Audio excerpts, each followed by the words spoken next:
Hi Calvin, I'm in our company Winton factory now, and this is the WT-15B rice mill unit which you are going to buy from us, and the worker is installing it because this machine will be shipped to Kenya by next week.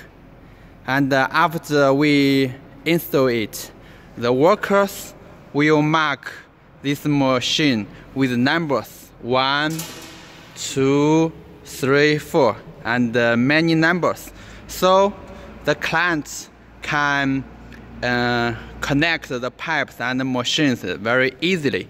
When they receive it, it will save your installation cost.